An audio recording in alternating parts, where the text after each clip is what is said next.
Hi, and welcome to the Vlogger Interviews. You know, last time I introduced you to Andrew Bracken, a vlogger who became an entrepreneur. This time I'm going to flip it around and you're going to meet an entrepreneur who became a vlogger. It's Zennie Abraham, Zennie62, and he's got quite a story. Enjoy today's Vlogger Interview. Would you say you're an entrepreneur who integrated vlogging? Yes. Okay, so when did you discover, or realize that it would be a real tool for you as an entrepreneur? It really happened in stages. I discovered blogging before vlogging. Blogging was to bring traffic to my other game site, Sports Business Simulations, and then vlogging was a component within it. And it wasn't until I think 2009 that I began to think of vlogging as a business beyond blogging. I happen to think that vlogging is more monetizable than blogging. Mm-hmm. And so as my income with YouTube partnership program took off, and as more YouTube partners became noted by, for example, Michael Buckley, I began to pay more attention to what I was doing. And because, you know, there's a scale of growth in being a vlogger, and a lot of people who start, they use their camcorder to shoot other things, not themselves, right? Right. And I had to go through that nervous tick, you know, and then point the camera at myself, and the person who unknowingly helped me get over that was Renetta. Because, right, he has no problem doing that. And that's where and then I made a video around the discussion. I remember the discussion around Lonely Girl 15, right. And I made my first video to jump into the discussion, and that was fun, you know. And then since then, I think YouTube has kind of pushed us away, even though they bristle at that remark. Well, yeah, you've talked, you've written about and been interviewed about how the YouTube community has evolved over the years.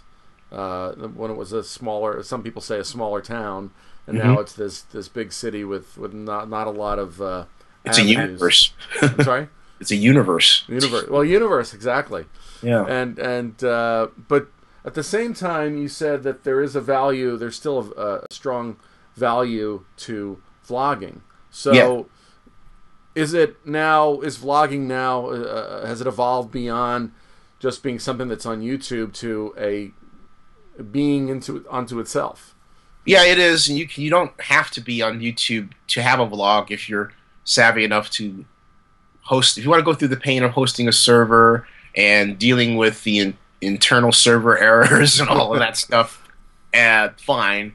But I prefer not to. My self-hosted blog, I can tell you it's a pain when the blog isn't working and you don't know why. You got to call the server host at 4 in the morning, which I've had to do frequently lately. So that's a pain. But the bottom line is, regardless of the platform you use, yes, vlogging is an entity to itself beyond YouTube. But I have to say something. I have to give it to YouTube. They have evolved such that they want the vlogger to earn a living vlogging. Now, I know they're into shows and everything, but I was talking to the guy with the International Web TV Academy. It's a new organization. They had their first Web TV Academy Awards at the Consumer Electronics Show. And he said to me, you know, I was describing what I said, I know it's not shows. And he says, oh, no, it's just not scripted. You're showing things. You know, there's a place for what we do in this new field of this new ecosystem. That's a term that people like to use, of different forms of online entertainment. There's still a room for the classic vloggers like us, you know, I think. What does it need? But it seems like so many people still don't know what vlogging is. And there's the opportunity to grow this so far beyond what it is now. I mean, what needs to happen for that, you know, for that to evolve? We need to actively teach people how to vlog. For example, I'm creating what in 2 months will be Zennie TV, rebranding. It's going to sort of overlay it onto Zennie62, so I don't lose any juice. But that aside, I brought on Beverly Rivas, and then Emily Pallen's going to produce the theme. But I'm teaching Beverly and people who come with me how to vlog in my style, which is using the camera at eye level, so that regardless of where you turn, your face is always steady, and the image is always steady, and other techniques that are associated with that. You have to, in a sense, have your own little mini academy of people and teach them how to vlog. And that's really how you do it. I mean, it seems like, as I said, that there's so many people who don't know that should. I mean, when I've been interviewing people, they run the gamut of the young to an 81-year-old woman. So, but most people don't know. I go into a high school classroom. Most of the kids aren't. I mean, there's a growing number, but it's still not the majority that are plugged into the vlogging world. Right. So, I mean, what needs to happen to promote it? The problem is that there's also a psychological problem, Rich. For example, this iPhone that I'm reaching for right here, you can vlog with your iPhone. iJustine does a great job of it. I'm doing it. I don't like the image steadiness gets me, but there are devices to get around that. Renault's done a great job using it. But the point that I'm making is that millions of people have this device, which means we have millions of potential Millions of potential vloggers. People generally don't use them for that, and a lot of people still have anxieties about pointing the camera at themselves. Sure. People sometimes have issues with seeing themselves on camera, and I tell anyone, when you do this, you have to make 10 videos of yourself and get used to hearing yourself and seeing yourself on camera. Once you get over that, sky's the limit. But what's happening? I'm going to flip this around a bit, because I think, like I saw this with Oscar Grant, I saw this with Occupy Oakland, more people are using their digital recording devices. They're using it in first stage. Well, let's call this the first stage vlogger, which is you photograph other stuff, not yourself. You know, when they start turning it around and saying, "Hey, folks, this is what's happening to me," then that's when we get a legion of second stage vloggers. We have a lot of first stage vloggers. We have a minuscule number of second stage vloggers.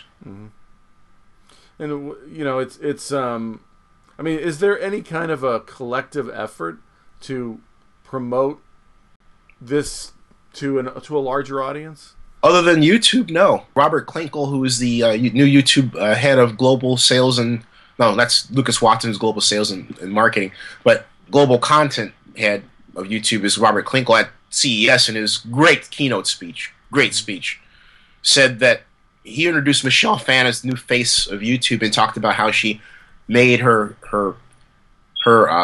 show, and it really is a classic vlogging show around makeup.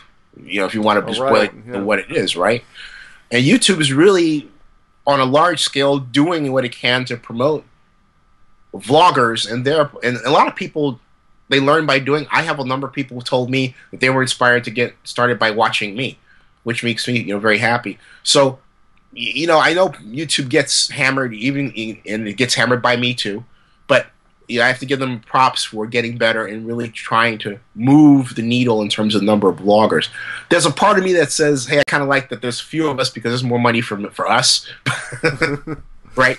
But, on the other hand, you do want other people to get it, because if they do get it, it means advertisers get it, and it means the money's going to come to you if you know how to sell what you're doing. Cool. And what do you see as the future of this form of entertainment? You're looking at it. In fact, at Macworld, there was I missed it yesterday, because I was having my own little party, but which is why I'm late, folks. Anyway, I went to Vegas for 8 days, and apparently, even though I got back, I still haven't left Vegas. But at any rate, I think the future is in this device, in the iPhone, and devices like it that can make high-def videos.